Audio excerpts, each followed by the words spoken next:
ሆሳዕና በአርያም ይብሉ ሆሳዕና በአርያም። ጌታችን ኢየሱስ ወደ ኢየሩሳሌም ቀርቦ ወደ ደብረ ዘይት ወደ ቤተ ፋጌ በደረሰ ጊዜ ከደቀ መዛሙርቱ ሁለቱን ላከ። እንዲህም አላቸው፣ በፊታችሁ ወዳለችው መንደር ሂዱ። ያን ጊዜም የታሰረች አህያ ከውርንጫዋ ጋር ታገኛላችሁ፣ ፍቱና አምጡልኝ። ምን ታደርጋላችሁ የሚላችሁ ቢኖር ጌታቸው ይሻችኋል በሉ። ያን ጊዜ ይሰዷችኋል። ይህም ሁሉ የሆነው በነቢይ እንዲህ ተብሎ የተነገረው ይፈጸም ዘንድ ነው። ለጽዮን ልጅ እነሆ የዋህ ንጉሥሽ በአህያይቱና በአህያይቱ ውርንጫ ላይ ተቀምጦ ወደ አንቺ ይመጣል በሏት። ደቀ መዛሙርቱም ሄደው ጌታችን ኢየሱስ እንዳዘዛቸው አደረጉ።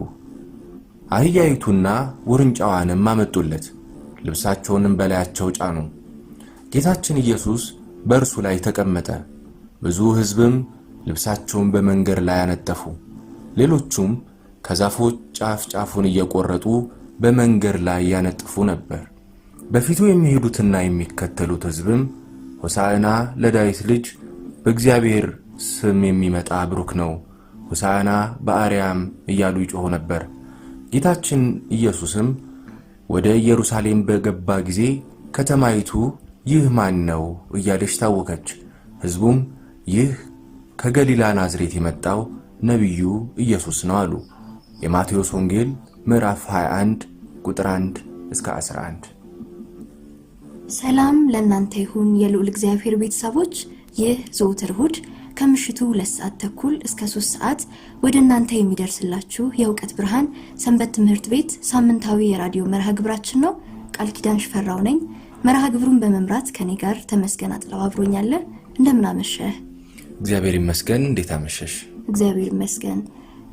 እንግዲህ ሆሳዕና ከ8ቱ የአብይ ጾም እሁዶች አንዱና የመጨረሻው ሳምንት ተብሎ የሚጠራው ከትንሣኤ ቀድሞ የሚገኝ የሕማማት መግቢያ ዋዜማ ነው። ሆሳዕና ከረቡዕ ጀምሮ የሚታሰብ ታላቅ የቤተ ክርስቲያን የበዓል ቀን እንደሆነ ይታወቃል። ይህ በዚሁ በዓለ ሰንበትና በዋዜማዎቹ ዕለታት የሚዘመረው ጾመ ድጓ ሆሳዕና በአርያም እየተባለ ያሬድና እንዲሁም ሌሎች አባቶች በየቦታው እየጠቀሱና እየተዘመረለት በአህያ ውርንጭላ ላይ ተቀምጦ ኢየሩሳሌም የገባበትን ሁኔታ እየተረከ ስለሚዘመር ይህ ሰንበት በጌትነትና በክብር በውዳሴና ቅዳሴ ሆሳዕና በአርያም እየተባለ በሽማግሌዎችና በሕፃናት አንደበት በድንጋዮችም ልሳን ሳይቀር እየተመሰገነ ወደ ቅድስት ሀገር ኢየሩሳሌም በክብር ሲገባ ለሰጣቸው ለተቀደሰ ሰላሙና ፍቅሩ መታሰቢያ ሆኖ የተሰጠ ነው። አስቀድሞ በነቢየ እግዚአብሔር ዘካርያስ እንደተነገረው አንቺ የጽዮን ልጅ ሆይ እጅግ ደስ ይበልሽ፣ አንቺ የኢየሩሳሌም ልጅ ሆይ እልል በይ።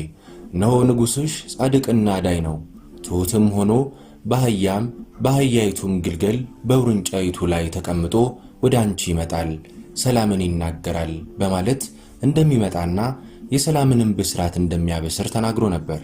ሲመጣም ሁሉም ፈጥነው ልብሳቸውን ወሰዱ፣ በሰገነቱም መሰላል እርከን ላይ ከእግሩ በታች አነጠፉት በማለት ሊደረግለት የሚገባውን ገልጿል። የሆሳዕና በዓል በቤተ ክርስቲያናችን ጌታ ወደ ቤተ መቅደስ ሲገባ ሕዝቡ ዘንባባ በመያዝ በእግዚአብሔር ስም የሚመጣ የተባረከ ነው በማለት ስለተቀበሉት ይህን በማሰብና በማድረግ ቤተ ክርስቲያናችን ዘንባባ ለሕዝበ ክርስቲያኑ ታድላለች። በቤተ ክርስቲያን በአራቱ ማዕዘናት ይህን በዓል የሚመለከቱ ቅዱሳት ወንጌላት ይነበባሉ። ታዲያኛ ይህን አብይ በዓል የምናከብረው እንዴት ነው? በነቢያቱ ከላይ እንደተገለጠው በወንጌላቱም እንደተፈጸመው እርሱ ወደኛ የሚመጣበት ጊዜ መቼ ነው? ሲመጣስ ምን እናድርግ? የእግዚአብሔር መምጫ ጊዜ ማሰብና መዘጋጀት ያለብን እንዴት ነው? ምክንያቱም በዓሉ ከምንም በላይ የሚጠቅመን ለኛ ነውና። ስለዚህ ይህን በዓል ስናከብር ሰላምንና ፍቅርን የእርሱን የክብር አመጣጥ እያሰብን ልንተገብረው ይገባል። ለጌታ የማያስፈልግ ፍጥረት የለም። ይልቁንም የክብር ዘውድ አድርጎ በመልኩ የፈጠረው ሰው ያስፈልገዋል። ያለ እግዚአብሔር ፈቃድ የተፈጠረ ማንም የለም። እያንዳንዳችን በእግዚአብሔር ዓላማና ዕቅድ የተፈጠርን እንደመሆናችን መጠን እግዚአብሔር የሚከብርበትን ስራ ልንሰራ ይገባል። መልካም። በዓሉን በተመለከተ ይህን ያህል ካልን መርሃ ግብራችንን እናስተዋውቅ። ዜና ቤተ ክርስቲያን፣ መዝሙር፣ ስነ ጽሑፍ፣ ምን እንጠይቅሎ የተሰኙ መርሃ ግብሮችን ወደ እናንተ ይዘንላችሁ መተናል። የመጀመሪያ መርሃ ግብራችን የሚሆነው ዜና ቤተክርስቲያን ነው። ዜና ቤተክርስቲያኑን ተከታትለን እንመለስ።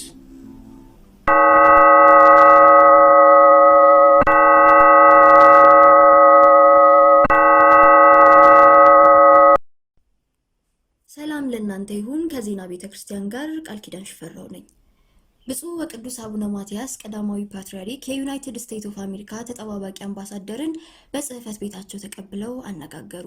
በኢትዮጵያ ዩናይትድ ስቴትስ ኦፍ አሜሪካ ባለሙሉ ስልጣን ተጠባባቂ አምባሳደር በመሆን በቅርቡ የተሾሙት ክብርት አምባሳደር ጃኮብሰን ከቅዱስነታቸው ቡራኬ ለመቀበልና ይፋዊ የሥራ ትውውቅ ለማድረግ በጽርሐ መንበረ ፓትርያርክ የተገኙ ሲሆን በቅዱስነታቸውም አቀባበል ተደርጎላቸው ሲል የቅዱስ ፓትርያርኩ ልዩ ጽህፈት ቤት ገልጿል።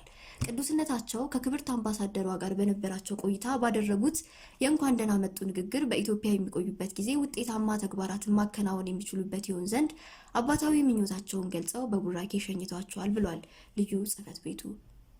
በደቡብ ኦሞ ሀገረ ስብከት በዳሰነች ወረዳ በድርቅ ለተጎዱ አርብቶ አደሮች የምግብ ድጋፍ ተደረገ።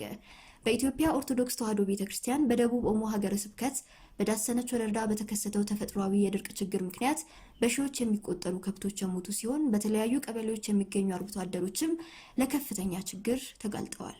ይህን ችግር የተመለከቱት የደቡብ ኦሞ ሀገረ ስብከት ሊቀ ጳጳስና የቅድስት ሥላሴ ዩኒቨርሲቲ ፕሬዝዳንት ብፁዕ አቡነ ፊሊጶስ ከደቡብ ኦሞ ሀገረ ስብከት ወንጌል ማስፋፊያ ልማትና ህንጻ ሰሪ ኮሚቴ ጋር በመነጋገርና የተለያዩ በጎ አድራጊ ግለሰቦችን በማስተባበር በወረዳው ልዩ ልዩ ቀበሌዎች ለሚገኙ ከ3200 በላይ ለሚሆኑ አርብቶ አደሮች የምግብ ድጋፍ አድርገዋል። ለእያንዳንዱ አባወራም 25 ኪሎ የበቆሎ ድጋፍ የተሰጠ ሲሆን በብፁዕነታቸውም የማጽናኛ ትምህርትና ቡራኬ ተሰጥቷል። በህንድ ማላንካራ ኦርቶዶክስ ቤተክርስቲያን የጸሎተ ሐሙስ በዓል ተከበረ። በህንድ ማላንካራ ኦርቶዶክስ ቤተክርስቲያን የጸሎተ ሐሙስ በዓል በፓሩማላ ሴሚናሪ የተከበረ ሲሆን የህጽበተ እግር አገልግሎትንም ብፁዕ ዶክተር አቡነ ዮሐንስ ማርዲዮስ ቆሮስ ሜትሮፖሊታን መርተዋል። ጌታችን አምላካችን መድኃኒታችን ኢየሱስ ክርስቶስ የደቀ መዛሙርቱን እግር ያጠበበትና የትህትናን መልእክት ያስተማረበትን በዓል ለማክበር በፓሩማላ ሴሚናሪ የእግር እጥበት አገልግሎት በቤተክርስቲያኑ በድምቀት ተከብሯል።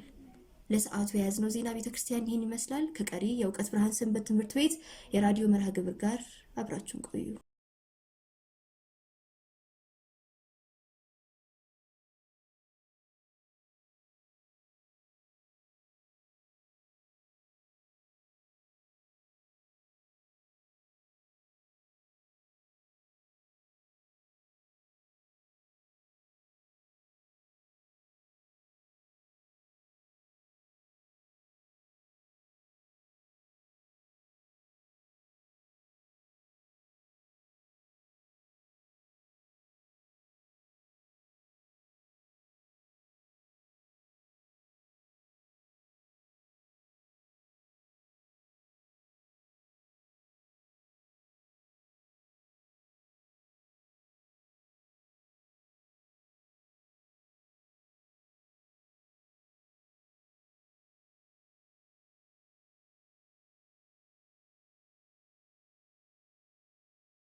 የሰሙነ ሕማማት ሃይማኖታዊና ትውፊታዊ ክንዋኔዎች ምን እንደሚመስሉ በጥቂቱ እንዳስሳለን። መልካም። በአብይ ጾም ከሰርክ ሆሳዕና ጀምሮ እስከ ትንሣኤ ሌሊት ያሉት ዕለታት የሚገኙበት ሳምንታት ሰሙነ ሕማማት ይሰኛል። ዕለቱም የዓመተ ፍዳ የዓመተ ኩነኔ መታሰቢያ ነው። በእነዚህ ዕለታት ውስጥ የተለያዩ ትውፊታዊና ሃይማኖታዊ ክንዋኔዎች አሉ። በሰሙነ ሕማማት የኦርቶዶክስ ተዋሕዶ እምነት ተከታዮች መስቀል እንደማይሳለሙት ሁሉ መጨባበጥ፣ መሳሳምን፣ የትከሻ ሰላምታ መለዋወጥን አይፈጽሙም። ሰላምታ የማንለዋወጥበት ምክንያት አይሁድ ጌታን ለመስቀል ሰኞና ማክሰኞ መከሩ፣ አልሰመረላቸውም። ምክራቸውም የተፈጸመው ረቡዕ ነው። ስለዚህ አይሁድ እያንሾካሾኩ እንስቀለው፣ እንግደለው ብለው ይማከሩ ነበር።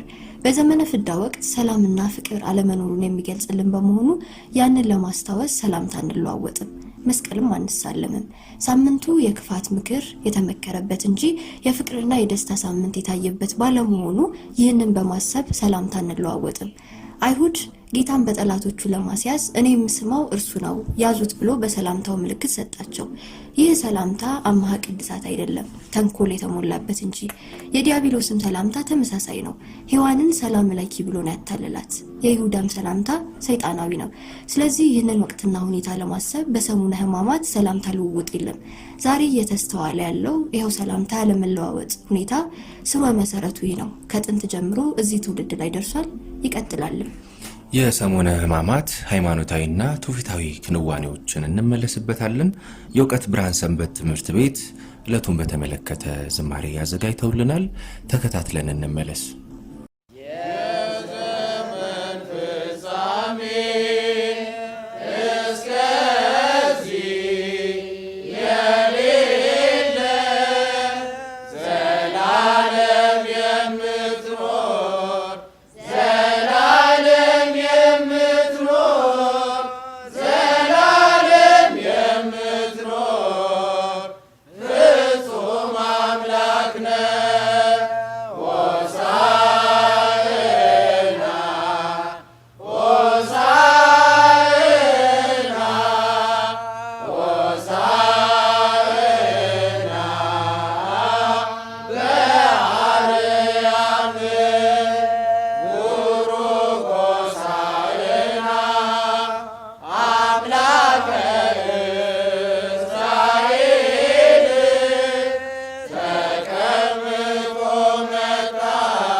መዝሙሩን ላቀረቡልን ለእህት ለወንድሞቻችን እግዚአብሔር አምላክ ዝማሬ መላእክትን ያሰማልን፣ የአገልግሎት ዘመናቸውን አብዝቶ ይባርክልን።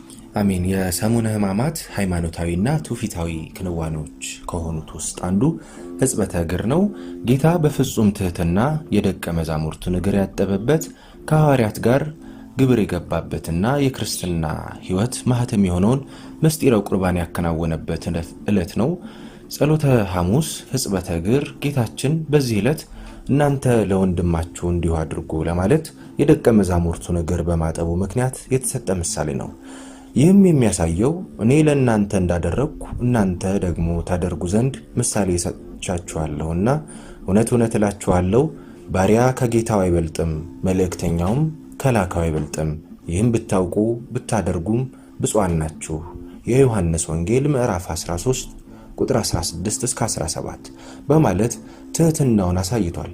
ጌታ በዚህ ዕለት የደቀ መዛሙርቱን እግር ሲያጠብ እኔ መምህራችሁ ስሆን እግራችሁን ካጠብኋችሁ አርአያዬን ሰጥቻችኋለሁ፣ እናንተም የወንድማችሁን እግር ታጥቡ ዘንድ ይገባል። ነገር ግን ከእናንተ አንዱ ለሞት አሳልፎ ይሰጠኛል አለ። ደቀ መዛሙርቱም ማን ይሆን አሉ። ጌታም ህብስት ቆርሼ ከወጡ አጥቅሼ የምሰጠው እርሱ ነው አላቸው። ደቀ መዛሙርቱ ደንግጠዋል። ይሁዳን ማመልከቱ ነበር። ለጊዜው አልገባቸውም። ጌታችን መድኃኒታችን የሐዋርያቶቹን እግር በማጠብ ትሕትናውን ካስተማራቸው በኋላ ቅዱስ ሥጋውንና ክቡር ደሙን የሰጣቸው የኦሪትን መስዋዕት የሻረውና መስዋዕተ ሐዲስን የሰጠው በዚህ ዕለት ነው። መልካም እንግዲህ የሰሙነ ሕማማት ሃይማኖታዊና ትውፊታዊ ክንዋኔዎች ውስጥ ሰላምታ ለመለዋወጥና እንዲሁም ሕጽበተ እግርን ተመልክተናል። ቀጣዩ መርሃ ግብራችን የሚሆነው ስነ ጽሑፍ ነው። ስነ ጽሑፉን ተከታትለን እንመለስ።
ሆሳዕና በአርያም በጌታ ስም የመጣ ከምርኮ አገር ከባርነት የሚያወጣ ብሩህ ቅዱስ ያቦ ተስፋ የመርገም ጨርቅ ባንተ ጠፋ።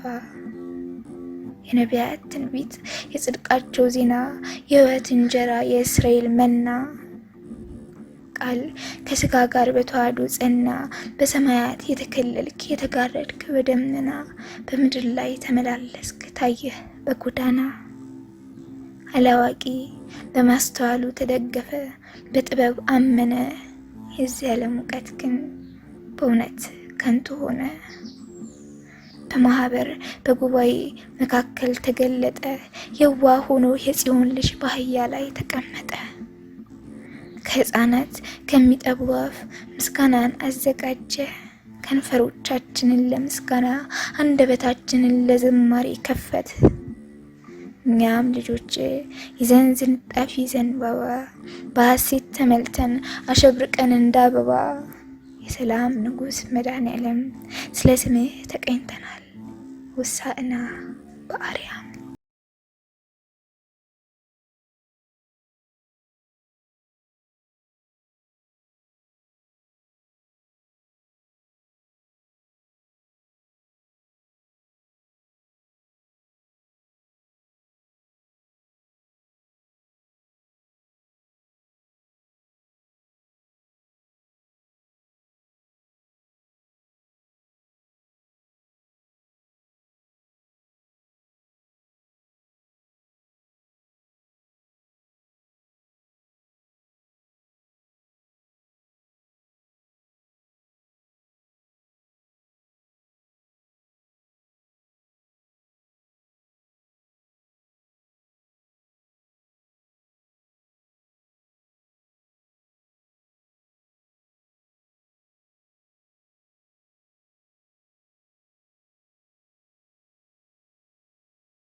ማት ሃይማኖታዊና ትውፊታዊ ክንዋኔዎች መካከል ሰላምታ ለመለዋወጥ እንዲሁም ሕጽበተ እግርን ተመልክተናል። አሁን ደግሞ ጉልባንና ቄጤማ የሚለውን እንመለከታለን። ጉልባን ከባቄላ ክክ ከስንዴ ወይንም ከተፈተገ ገብስ ጋር አንድ ላይ ተቀቅሎ የሚዘጋጅና የጸሎተ ሐሙስ ዕለት የሚበላ ንፍሮ ነው። የጉልባን ትውፊት እስራኤላውያን ከግብጽ ተሰደው በሚመጡበት ጊዜ በችኮላ ስለነበር አብኩተው ጋግረው መብላት ያለመቻላቸውን ሁኔታ ያመለክታል። ያን ጊዜ ያልቦካው ሊጥ እያጋገሩ ቂጣ መብላት፣ ንፍሮን ቀቅለው ስንቅ መያዝ ተግባራቸው ነበር።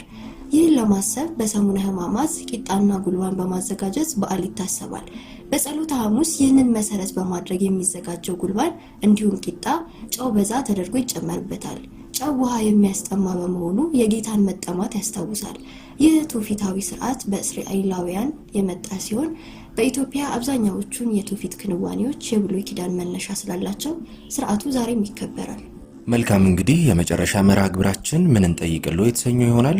በዚህ መርሃ ግብር ከእናንተ አድማጮቻችን የተነሱ ጥያቄዎች ምላሽ የምንሰጥበት ነው። በዚህ ሳምንት ሰሙነ ሕማማትን በተመለከተ ጥያቄዎች ተነስተዋል። አዘጋጁ ዲያቆን አክሊሉ ባንጃው ነው። ለጥያቄዎቻችሁ ምላሽ የሚሰጡን ደግሞ መጋቢ ምስጢር ፍሬው ዋለ የሲኤምሲ ደብረ ጽባ ቅዱስ ሚካኤል የአዲስ ኪዳን ትርጓሜ መምህር ይሆናሉ። መርሃ ግብሩን እንከታተል። እኛ ግን ከወዲሁ እንሰናበት። ስለነበረን ጊዜ የአምላካችን የልዑል እግዚአብሔር ስም የተመሰገነ ይሁን። ሳምንት በልዩ የበዓል መርሃ ግብር እስክንገናኝ ድረስ ቸርን ሰንብት። ሰላም እግዚአብሔር ከሁላችን ጋር ይሁን።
ሰላም ጤና ይስጥልኝ። የምንጠይቅልዎ መርሃ ግብር ተከታታዮቻችን እንኳን ለሆሳዕና በዓል በሰላም አደረሳችሁ።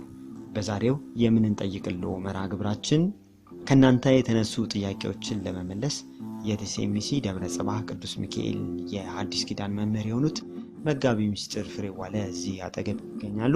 በዛሬው የምንጠይቅልዎ መርሃ ግብራችን ከናንተ የተነሳው ጥያቄ ከሆሳዕና በዓል ጀምሮ እስከ ትንሣኤ በዓል ድረስ ያለው ሳምንት ሰሙነ ሕማማት በመባል ይታወቃል። በዚህ ሳምንት ውስጥ በቤተክርስቲያናችን ከሌላው ጊዜ በተለየ መልኩ ለምሳሌ የቅዳሴ መርሃ ግብር፣ ጸሎተ ፍትሐት፣ ክርስትና፣ ማህሌት አገልግሎት፣ ቀልመሳል እነዚህ ነገሮች አይፈጸሙም በቤተክርስቲያናችን። ስለዚህ ለምንድነው የሚሉት ጥያቄዎች ነበር ከናንተ የቀረቡልን።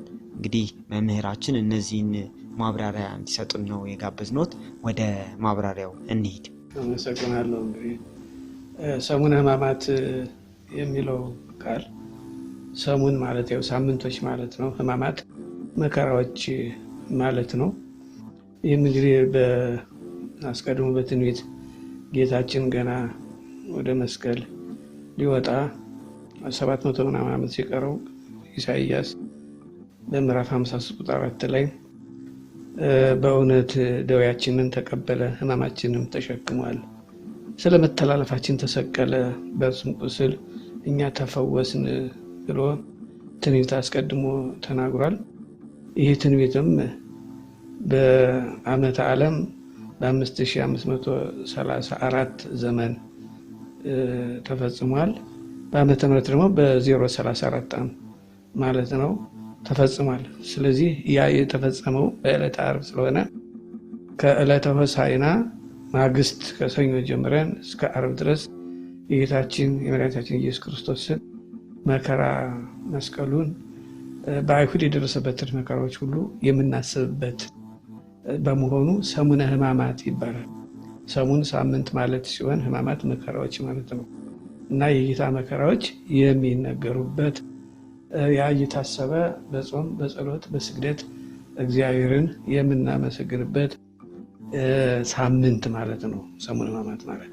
እንግዲህ በእነዚሁ ዕለታት የሚፈጸሙ ስርዓቶች በግብረ ሕማማት በሚባለው ታላቅ የስርዓት መጽሐፋችን ተጽፎ እንደሚገኘው ከሌሊቱ 1 ሰዓት እስከ 11 ሰዓት ከቀኑ 1 ሰዓት እንዲሁ እስከ 11 ሰዓት ከቀኑ በእነዚህ ስርዓቶች በሙሉ ተሰርቷል። የሌሊቱም በሌሊቱም በመዓልቱም ስርዓት ተሰርቷል። ይህ ስርዓት ምንድነው?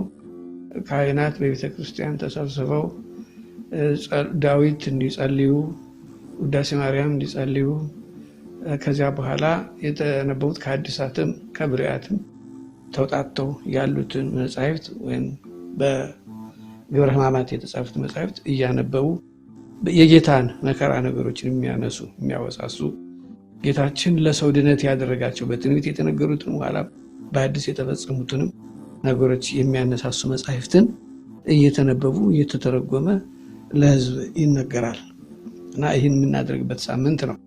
ከዚህ አልፎ ግን በአዲስ ኪዳን የምናከብራቸው በዓላት አሉ። በአዲስ ኪዳን የምናከብረው በቀኖና ከተወሰነ በኋላ በዓላቶች አሉ።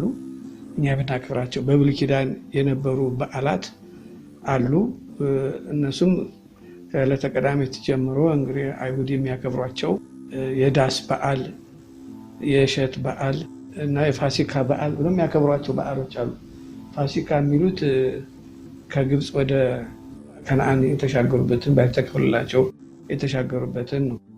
ዳስ በዓል የሚሉት ዳስ ጥላው ዛፎችን እየቆራረጡ እንደ ዳስ እየሰሩ የሚያከብሩበትን ነው ማለት ነው። በዚያ በበረሃ ላይ ሳሉ እንደዛ እያሉ ያከብሩ ነበረ። የእሸት በዓል እያሉ ያከብሩ ነበረ። ይህ በዓል በብሉይ ኪዳን ይከበራል። በእነዚህ ሳምንት ግን የብሉይ ኪዳኑም ሳይሆን የሐዲስ ኪዳኑም ሳይሆን በእነዚህ ውስጥ ዕለት የተወሰኑት ጸሎትን እየተጸለዩ ነው በዓሉ የሚከበረው። የበዓሉ የሳምንታቱ በዓላት ነው የሚባሉት። በእኛ ስጋዊ ስራ አይሰራባቸውም። ቅድም ያልኳቸው ጸሎቶች ይካሄዳሉ፣ ስግደት ይካሄዳል። በየሰዓቱ የስግደቱ ስርዓት የጸሎቱ ስርዓት አለ። ያ እየተከናወነ ነው የሚፈጸመው እንጂ የሐዲስ ኪዳን በዓላት አይከበሩበትም። ምክንያቱም እነዚህ ሳምንት የ5500 እንግዲህ ከሰኞ እስከ ዓርብ ስንቆጥር 5 ቀን የ5500 ዘመን ምሳሌዎች ናቸው። እነዚህ ያንን ያስታውሱናል። አሁን በብሉይ ኪዳን እንዳለን አምነን ነው የምናከብረው። እንደገና ደግሞ የጌታችን የመከራውንም ጭምር እያሰብን ያለንበት ዘመን ነው። በጠቅለል ባለ መንገድ 5500 ዘመን ሲፈጸም ከልጅ ልጅ ተወልጄ አድንሃለሁ ያለው ቃል ተፈጽሟል። ያ መፈጸሙንም በዚሁ ሳምንት ጌታ በመከራ በመስቀል ተሰቀየ የሚለው ቃል የተፈጸመበት መሆኑን እያሰብን በዚህ መንገድ ነው ሳምንታቱ የምናከብረውና የ5500 ዘመኑን መከራ በዚያ በሰው ልጆች ላይ ያለው ከእግዚአብሔር ጋር ሰው ልጅ ተጣልቶ የኖረበትን ዘመን የምናስብበት በመሆኑ የአዲስ ኪዳን በዓላት አይከበርባቸውም። ለምሳሌ በአዲስ ኪዳን በዓላት ስናከብር ቅዳሴ ቅዱሳን ማህሌት ይቆማል፣ የተለያዩ ስርዓቶች ይፈጸማሉ፣ ታቦት ይወጣል። ይህ ሁሉ በዚህ ሳምንት አይደረግም። በመንፈሳዊም አንቀጽ 15 እንዲሁም በአንቀጽ 19 ይሄው ተወስኗል። በግብረ ሕማማቱም ላይ እንደዚሁ ተጽፎ ተወስኖ ይታያል። እንዴት ማክበር እንዳለብን የሚለው ማለት ነው እና የአዲስ ኪዳን የራሱ በሰሙነ ሕማማት የምናከብረው በዓል የራሱ የተወሰነለትን ጸሎት እየጸለይን እየሰገድን እናከብረዋለን። በዓሉ የጸሎትና የስግደት በዓል ነው ማለት ነው። ስጋዊ ስራም ማረስ፣ መቆፈር፣ ሌላም አይነት ተግባር አያዝም። ሕጋችን ስርዓተ ቤተክርስቲያኑ አያዝም። በቤተክርስቲያን ብቻ ግብረ ሕማሙን የጌታን መከራ ነገሮችን ሁሉ እያሰቡ ቃል ኪዳኑን ያን ቃል ኪዳን እንዴት እንደፈጸመው ነቢያት እንዴት እንደተነሱ ነቢያት ምን እንዳሉ ኋላ ጌታችን እንዴት እንደሆነ እስከ መስቀሉ ድረስ ያለውን ነገር የሚያነሳሱ መጻሕፍት እየተነበቡ ያ በዚያም እየሰገድን የምናከብረው በዓል ነው እንጂ በአዲስ ኪዳን በዓል ማህሌት ተቆሞ ታቦት ወጥቶ ቅዳሴ ተቀድሶ እንዲህ አይነት ክብር በዓል አናከብርም። ይህንን በየወቅቱ እናከብራለን እንጂ በዚህ ሳምንት ምንም ነገር የለም። ዋናው አመክንዮው ይኸው ነው። ምክንያቱም የምናከብርበት በዓልን የአዲስ ኪዳንን በዓል ማናከብርበት ምክንያት የብሉይ ኪዳን ዘመንን የምናስታውስ ከሆነ በብሉይ ኪዳን የአዲስ ኪዳን በዓል ስለማይከበሩ ማለት ነው ባጭሩ። ሌላው በዚሁ ሳምንት ለምሳሌ ሰላምታ አይሰጣጡም። ሐዋርያው ቅዱስ ጳውሎስ በአንደኛ ተሰሎንቄ ምዕራፍ 5 ቁጥር 26 ላይ በተቀደሰ ሰላምታ ሰላም ተባባሉ ብሎ መናገሩ ይታወቃል። ይሄ የተቀደሰ ሰላምታ ያለው ምንድነው ስንል የተለየ ማለት ነው። ከማን የተለየ? አንደኛው ሰላምታ ከዲያብሎስ፣ ከኤሳው፣ ከይሁዳ የተለየ ሰላምታ ማለት ነው። ዲያብሎስ አዳምን ለማሳሳት ሲሄድ በሃከ አዳም ንጉሠ ሰማይ ወምድር፣ አዳም ሰላም ላንተ ይሁን የሰማይ የምድር ንጉሥ ብሎታል። ይህ አሁን በውስጡ ክፋትን የያዘ ሰላምታ ነው። ኤሳውም ይሄ አሁን የጠቀስኩት ጥቅስ በመቅደመ ወንጌል 7ኛ ጉባኤ ላይ የሚገኝ ነው። በሃከ አዳም ንጉሠ ሰማይ ወምድር ያለበት ማለት ነው።